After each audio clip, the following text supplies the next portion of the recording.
Hey guys, मेरा नाम है सौरभ मिश्रा और आज इस वीडियो में हम लोग कोडसेफ की एक प्रैक्टिस प्रॉब्लम को डिस्कस करने वाले हैं जिसका नाम है स्प्लिटिंग कैंडीज। इसका जो कोड है वो है SPCNDY। इसकी डिफिकल्टी लेवल केक वॉक है और इसकी जो प्री रिक्विजिट है वो नन है। तो सबसे पहले चलते हैं और इसकी प्रॉब्लम स्टेटमेंट को विजिट करते हैं।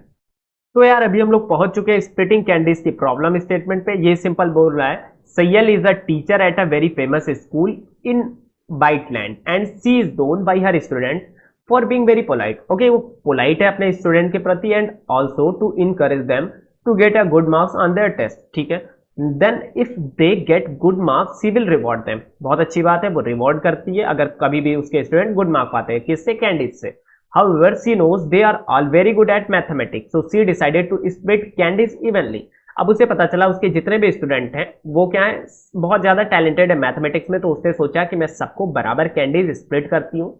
ठीक है, now she has a bag with initially contain n candies. Starting में उसके पास एक बैग है जिसमें एन कैंडीज है and she intends to split the candies evenly to k. अब के स्टूडेंट में वो क्या करती है, स्प्लिट करना चाहती है। To do this she will proceed as follows.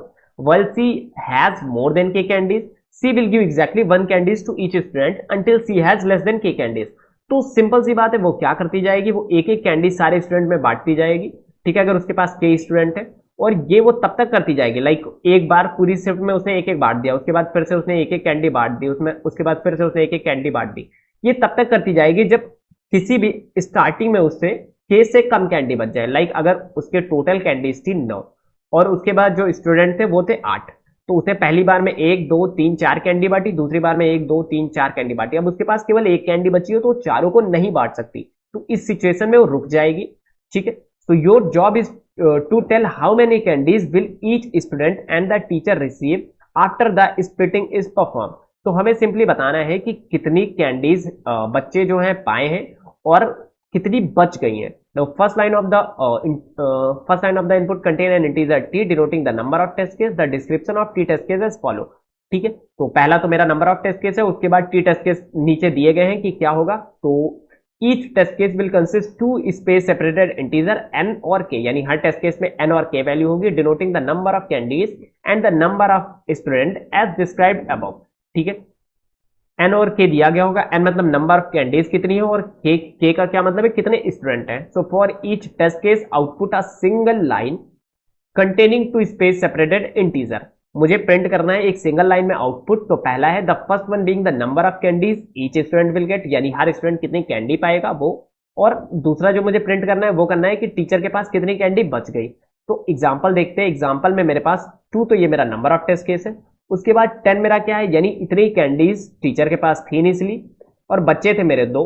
तो क्या हुआ, 2 बच्चे ऐसे थे, तो पहली दूसरी फिर तीसरी चौथी पांचवी छठी सातवीं आठवीं नौवीं 10वीं। इसका मतलब क्या हुआ, टीचर ने सारी कैंडीज सारे बच्चों को दे दी। तो टोटल कितनी कैंडी मिली, 1 2 3 4 5, यानी हर बच्चा 5 कैंडी पाया और बच कितनी गई, 0 कैंडी बच गई मेरी। तो यहाँ पे आंसर है 5,0। तो 100 और 3 की बात करें, यानी इनिशियल मेरी 100 कैंडी थी और जो मेरे बच्चे थे वो 3 थे। तो 100 कैंडीज मेरा ऐसे डिवाइड होगा, 1 2 3 4 5 6 7 8 9 10 11 12, ऐसे मेरा डिवाइड होता जाएगा। तो आपको नहीं लगता क्या 100 डिवाइड बाई 3 इसका आंसर होगा, यानी 33। ये बात समझ में आती है, यानी ये 1 2 3, यानी हर 3 बंदे हैं मेरे और 3 3 की शिफ्ट चलती आ रही है। तो कितनी शिफ्ट होंगी, ऐसी ऐसी 33 शिफ्ट होंगी, यानी 33 बार क्या होगा, वो कैंडी वो बांटती रहेगी और उसके बाद बच कितनी कैंडी जाएगी, एक कैंडी मेरी बच जाएगी। तो यहाँ पे आंसर हो सकता है 33 और आंसर होगा 1। 1 क्या है, इतनी रिमेन हो गई है और 33 बार कैंडी बटी है, यानी हर स्टूडेंट को 33 कैंडी मिली और टोटल स्टूडेंट थे 3। तो 33 इंटू 3 यानी 99 प्लस 1, टोटल मेरी 100 कैंडी हो गई। ठीक है, तो यहां तक तो आसान था। आप सिंपली कर सकते हो कि आपके पास अगर एक n गिवन है और एक k गिवन है, तो आप सिंपल क्या करोगे, आप सिंपल कर दोगे n डिवाइडेड बाई k। ये आपका हो जाएगा आंसर। ये क्या हो जाएगा कि कितने मेरे हर स्टूडेंट को कितनी कैंडी मिली और मुझे रिमेनिंग कैंडी बतानी है। तो n मॉडुलस के, n मॉडुलस के क्या बता देगा कि k से डिवाइड करने पे कितना रिमेनिंग बचा है। तो इतनी मेरी कैंडी रिमेनिंग है और इसी को मुझे प्रिंट कर देना है। बट यहाँ पे एक प्रॉब्लम है। प्रॉब्लम क्या, आप खुद सोचो, एक बहुत बेसिक सी प्रॉब्लम है जो कि आप हमेशा से करते आ रहे होंगे। ठीक है, सोच लिया। तो यार यहाँ पे प्रॉब्लम ये है कि k की वैल्यू 0 भी हो सकती है। अगर k की वैल्यू 0 है, इसका मतलब मेरे स्टूडेंट कितने हैं, 0 हैं। और अगर स्टूडेंट 0 है तो हर स्टूडेंट को एक भी कैंडी नहीं मिलेगी, यानी 0 कैंडी मिलेगी। और अगर यहाँ पे 0 कैंडी मिलेगी तो बच कितनी जाएंगे, बच n कैंडीज मेरी बच जाएंगी। तो मुझे अलग से कंडीशन चेक करनी पड़ेगी कि अगर k की वैल्यू 0 हो तो मैं क्या प्रिंट कर दूं, प्रिंट कर दूं n कॉमा, या प्रिंट कर दूं 0 कॉमा n, ठीक है। और वरना एल्स, एल्स में मैं क्या प्रिंट कर दूं कि जितने मेरे n डिवाइडेड बाई k, और दूसरी क्या है n मॉडुलस के। तो ये दोनों वैल्यू मुझे प्रिंट करनी है। तो एक काम करते हैं, हम लोगों ने लॉजिक तो समझ लिया, अब इसकी डायरेक्टली कोडिंग करते हैं। तो यार अभी हम लोग पहुंच चुके हैं कोडिंग पार्ट पे, और कोडिंग पार्ट पे सबसे पहला काम होता है हमारा हमेशा की तरह नंबर ऑफ टेस्ट केस लेना। तो हमने नंबर ऑफ टेस्ट केस ले लिया है। अब n कॉमा पे मैं ले लेता हूं क्या, मैप के थ्रू इनपुट ले लेता हूं। So map int input dot split, और मुझे टी बार लूप भी चलाना है। तो for underscore in range T, इतनी बार मैंने लूप चलाया। और लूप चलाने के बाद मैं क्या करता हूं, स्टार्टिंग में इसको इनपुट ले लेता हूं। सो स्टार्टिंग में मैंने इसको इनपुट ले लिया। अब मुझे क्या करना है, अब सिंपल, मुझे अगर किसी भी टाइम पे k की वैल्यू मेरी 0 हो गई तो मैं कुछ लिखूंगा पास, एल्स में मैं कुछ लिखूंगा। तो अगर 0 नहीं हुई तो मेरा बच्चों को कितना मिलेगा, यानी जो चाइल्ड है उसे हर चिल्ड्रन को कितना मिलेगा, इतना मिलेगा n डिवाइडेड बाई के। और रिमेनिंग मेरा कितना हो जाएगा, रिमेनिंग हो जाएगा n मॉडुलस के। और मैं सिंपल प्रिंट करा दूंगा child comma remaining, child comma remaining. और अगर ऐसा नहीं होता है, k की वैल्यू 0 हो जाती है, तो हर बच्चे को कितना मिलेगा, हर बच्चे को सिंपल मैं एक काम करता हूं, यही लिख देता हूं, चाइल्ड की वैल्यू हो जाएगी मेरी यहाँ पे 0, और रिमेनिंग मेरी हो जाएगी n के बराबर। और मैं ये जो प्रिंट स्टेटमेंट है ये नीचे लगा देता हूं।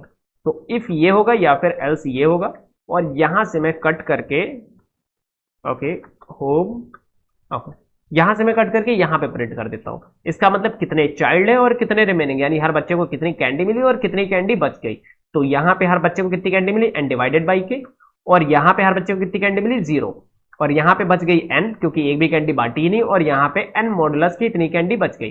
तो अभी काम करते हैं, इसका जो टेस्ट केस है इस पे हम लोग रन करा के देखते हैं इसे। तो मैंने टेस्ट केस ले लिया, यहाँ पे पेस्ट कर दिया। अब मैं रन कराता हूं। तो आंसर आना चाहिए 5,0 33,1।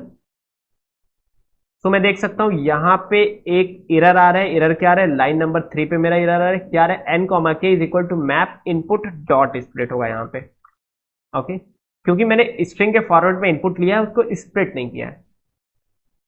तो मैंने स्प्लिट भी कर दिया है।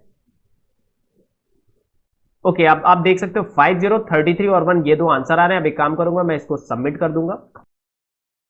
तो आप देख सकते हो हमारा सोल्यूशन सबमिट हो चुका है, और क्वेश्चन काफी आसान था।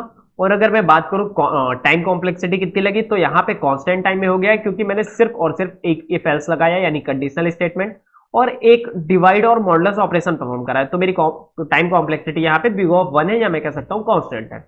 तो यार ये था हमारा आज का वीडियो। अगर वीडियो पसंद आई है तो वीडियो को लाइक करो और अपने दोस्तों में शेयर कर दो। और अगर आपके मन में किसी भी तरीके का डाउट हो तो कमेंट में जरूर लिखो। और सबसे इंपॉर्टेंट बात, अगर अभी तक आपने हमारे यूट्यूब चैनल को सब्सक्राइब नहीं किया तो जल्दी से जाके कर दो यार, क्योंकि वहां पे आपको हर हफ्ते डेटा स्ट्रक्चर एंड एल्गोरिथम और कॉम्पिटिटिव प्रोग्रामिंग के ऊपर बहुत सारे वीडियोस मिलने वाले हैं। और मैं मिलूंगा आपको अगले वीडियो में, तब तक के लिए कीप कोडिंग।